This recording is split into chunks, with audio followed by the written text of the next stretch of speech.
So covid happened. So immunity ಅಂದ ತಕ್ಷಣ, covid ಅಂದ ತಕ್ಷಣ we have a bell ringing in our head. ಓ, ನಮ್ದು ಕಡಿಮೆ ಆಗಿದೆಯೋ, ನಿಮ್ದು ಹೆಚ್ಚಾಗಿದೆಯೋ ಆ ಥರ. ಸೊ ಕೋವಿಡ್ ಮಕ್ಕಳಿಗೆ ಎಫೆಕ್ಟ್ ಮಾಡ್ತಾ? ಯಾ, ಮಾಡಿದೆಯಾ? Yes. Okay, in what way? ಕೋವಿಡಿಂದ ಮಗುವಿಂದು frequency of illnesses, mainly viral infections ಇಂದು ರೇಟ್ ನಾವೇನು ನೋಡ್ತಾ ಇದ್ದೀವಿ ಅದು ಸರ್ಟೇನ್ಲಿ ಹೈ ಇದೆ. ಹೈ ಅನ್ನೋದಕ್ಕಿಂತ ಆ ಇನ್ಫೆಕ್ಷನ್ನ ಟ್ಯಾಕಲ್ ಮಾಡೋ ಕೆಪಾಸಿಟಿ ಮಕ್ಕಳಲ್ಲಿ ಚೂರು ಕಮ್ಮಿ ಅಂತ ನಮಗೆ ಅನಿಸ್ತಾ ಇದೆ. Pre pandemic if a infection set in, it use to settle within 5 days or 6 days maximum.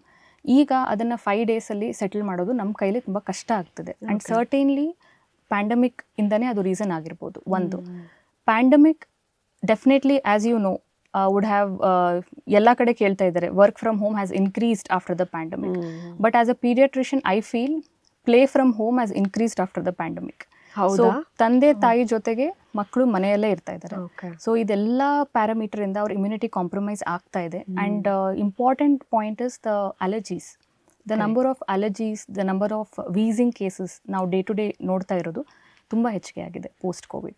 ಈಗ ಮಗುಗೆ ಕೋವಿಡ್ ಬಂದಾದಮೇಲೆ ಮಗುಗೆ ಅಲರ್ಜಿ ಬರ್ತಾ ಇದೆ ಅಂತ ನಾನು ಹೇಳ್ತಾ ಇಲ್ಲ. In general as a heard immunity ನಾವು ನೋಡಿದಾಗ ಮೆಜಾರಿಟಿ ಮಕ್ಕಳಿಗೆ ಅಲರ್ಜೀಸ್, ವೀಸಿಂಗ್ ಪ್ರಾಬ್ಲಮ್ನ ನಾವು ಫೇಸ್ ನೋಡ್ತಾ ಇದ್ದೀವಿ. Okay, so Covid rural, Covid urban ಅಂತ ನೋಡಿದಾಗ, let us talk about kids who are in rural sector and also who are in urban sector.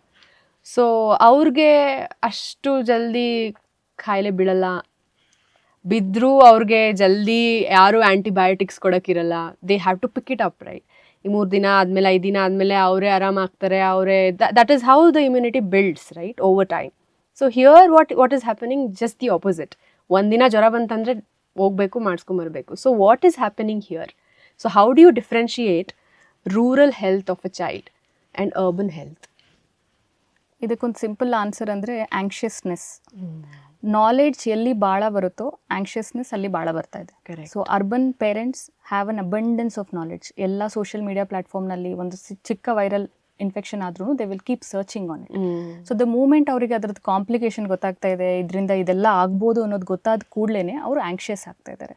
ಅದೇ ನೀವು ರೂರಲ್ ಸೆಟಪ್ಪಲ್ಲಿ ನೀವು ಎಂಟರ್ ಆದಾಗ ಈ ಬ್ರಿಡ್ಜ್ ಏನಿದೆ ಅದು ಸ್ವಲ್ಪ ಕಡಿಮೆ ಆಗುತ್ತೆ.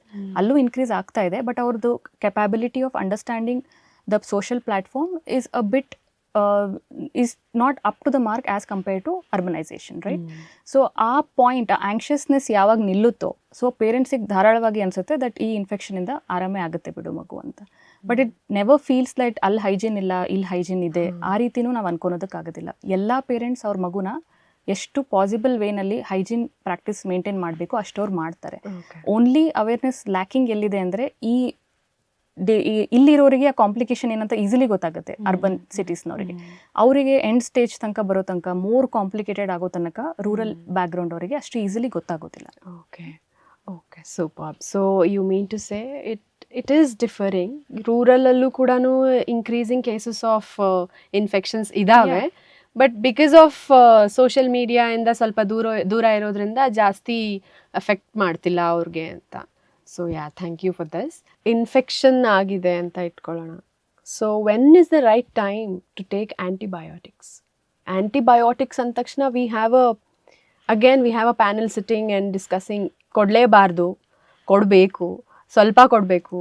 So as a new parent ಒಬ್ರಿಗೆ ಹೇಳಬೇಕು ಅಂದರೆ ಯಾವಾಗ, when is the right time? What do you think? So antibiotics is not something what parents should give. So basically ಅದು ಡಾಕ್ಟರ್ಸ್ ಪ್ರಿಸ್ಕ್ರೈಬ್ ಮೆಡಿಕೇಶನ್ ಅಂತ ನಾವು ಹೇಳ್ತೀವಿ. ಅದನ್ನು ಯಾವುದೇ ಪೇರೆಂಟ್ ಮನೆಯಲ್ಲಿ ಇಲ್ಲ ಯಾವುದೇ ಒಂದು ಮೆಡಿಕಲ್ ಸ್ಟೋರಲ್ಲಿ ಹೋಗ್ಬಿಟ್ಟು ತೊಗೊಂಬಂದು ಕೊಡೋ ಅಂಥದ್ದಲ್ಲ. Because we are facing so much of antibiotic resistance, right? What is antibiotic resistance? It is like malpractice of using simple antibiotics for simple infections. ಎಲ್ಲ ಇನ್ಫೆಕ್ಷನ್ ಬ್ಯಾಕ್ಟೀರಿಯಲ್ ಆಗಿ ಇರಬೇಕಾಗಿಲ್ಲ, ಕೆಲವೊಂದು ವೈರಲ್ ಇರುತ್ತೆ. ಅದಕ್ಕೆ ನೀವು ಬ್ಯಾಕ್ಟೀರಿಯಲ್ ಡ್ರಗ್ಸ್ ಕೊಡ್ತೀರಾ, next time ಅದು ನಿಮ್ಮ ಮಗುಗೆ ಯೂಸ್ ಆಗೋದಿಲ್ಲ. ಸೊ ನೀವು ಮತ್ತೆ ಇನ್ನೊಂದು ಬೇರೆ ಹೈಯರ್ ಆ್ಯಂಟಿಬಯೋಟಿಕ್ಸಿಗೆ ಹೋಗ್ತೀರಾ. So there is an end to that higher antibiotic, right? So ನಾವು ಅಷ್ಟು ಆ ಎಂಡ್ನ ರೀಚ್ ಆಗಬಾರ್ದು. ಸೊ ನಾವು ಬೇಸಿಕ್ ಆ್ಯಂಟಿಬಯೋಟಿಕ್ನಲ್ಲೇ ಡಿಸೀಸಸ್ನ ಕ್ಯೂರ್ ಮಾಡಬೇಕು. ಅದು ನಮ್ಮ ಎಲ್ಲ ಡಾಕ್ಟರ್ಸಿಂದು ಮೋಟೋ ಇರುತ್ತೆ. ಸೊ ಈ antibiotic should never be taken or given by the parents to their children. It is always prescribed by doctors.